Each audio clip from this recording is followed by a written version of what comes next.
Let's discuss this further now with UU, United Nations Population Fund South Africa Representative, Country Director for Botswana and Eswatini, as well as Research Associate at Wits University, Dr. Lisa Vetten. I want to start the conversation with you this afternoon. Really do appreciate you joining us. The United Nations Population Fund provides gender-based violence essential services to women as well as maternal care. Quite important work. What challenges does it face in the Southern African region and particularly in South Africa in the execution of these services? And what data is it able to collect, is your team able to collect in the execution of these services? Thank you very much for having me. And I really wanted to start by appreciation to your program and the media at large for leading and champion the united fight against gender-based violence and femicide. From our perspective, actually, it's well summarized in the reflective review of the 5 years implementation of the National Strategic Plan for Gender-Based Violence and Femicide, launched by the Honourable Minister last week, in terms of the progress as well as the gaps. From our perspective, that South Africa actually has delivered significantly and made a lot of progress in the last 5 years, as shown in that report. For example, the report indicates out of 178 indicators, 1/3 of those indicators have been achieved. Half of them are in progress, and about 10–12% are still lagging behind. So while we are looking into the gaps, we have to start by celebrating those achievements, including the bold leadership, the multi-sector response. But of course, there are a lot of challenges and issues, a lot to do with, for example, accountability, as indicated in that report, implementation gaps, and of course, these inequitable and inefficient resource allocation, and there's some data deficiency, among other things. So we really look forward to collaborating and partner with all stakeholders to fast track and accelerate the implementation of the NSP. Thank you. Yeah. Lisa, I want to bring the conversation to you. You spoke there about just now on resource limitations and underfunding of gender-based violence and femicide efforts to curb. Importantly, in South Africa, do we spend enough and do we track the resources that we spend and deploy towards fighting the scourge of GBV in South Africa? It's incredibly difficult to track for a number of reasons. Firstly, none of these initiatives have been comprehensively and adequately costed, which means that, and what that often points to, is the fact that they haven't actually been planned out. So let's take the Domestic Violence Act, for example. You can't find any kind of documentation that shows the courts to have sat down and said, this is how many applications we get for a protection order in a year. This is how many clerks we will need to deliver an adequate service. And this is what an adequate service looks like. And this is how many magistrates we will need. And then I think the other complexity of trying to cost something and give a budget to something like the Domestic Violence Act is it doesn't just depend on the courts. It also depends on the police. So you then have to sit down and calculate how many police officers, their time, etc. So I think many of our efforts have not been well costed, which reflects underlying lack of thinking through the planning. But they're also very complicated to try and cost, because it's not just one department that implements, it's a number of different departments that implement. So I think we have to acknowledge that difference.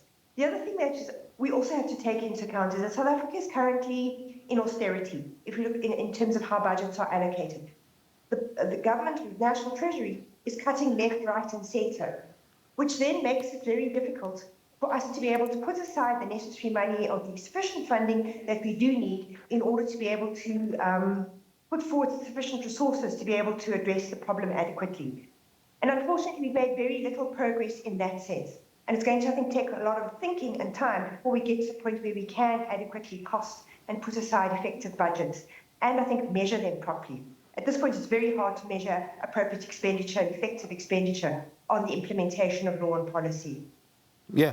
Mr. Yu, is that a reflection of what the world is struggling with, or just South Africa, in that we haven't costed properly what our efforts would cost and then actually executing on those efforts, or do we just sort of thumbsuck a number and hope that it works? I need to reiterate the fact that South Africa is quite advanced at a global stage in terms of producing the strategy, allocating resources, and show political leadership. And for example, in the case of the budgeting, actually the government is aware that there's such a deficit. As we speak, we are partnering with the presidency, the department, DPME, and the Treasury to look into a budget tracking system to ensure that there's accountable expenditure that can be documented and reported, at the time of implementing that NSP. So I think this is a very important point. I think not everything is a gap or challenge. South Africa is leading in the fight against gender-based violence in many fronts. For example, in the research front, that South Africa hosts one of the global knowledge platforms called SBI, and which just held the global forum last year, which we partnered with. So we're actually not just dealing with the issues with partners here for South Africa, but also leveraging the capacity and the knowledge of South Africa, for the region and for the continent and for the globe. Yeah. Lisa, is the National Strategic Plan sufficient? The National Strategic Plan is the first of its kind. So I think one has to acknowledge it is going to have certain gaps and challenges, and obviously you're going to be testing some ideas for the first time, so you won't necessarily know how they work. That will only come with time. So yes, it does need further development and strengthening. And I think there are a range of different areas that need to be looked at in order to accomplish that, which will strengthen implementation. I mean, I want to look at something like the Department of Social Development and the way it funds domestic violence shelters, for example. It's an area I've done a lot of research on, and I'm just in the process of finishing another study looking at this and the costing of shelters.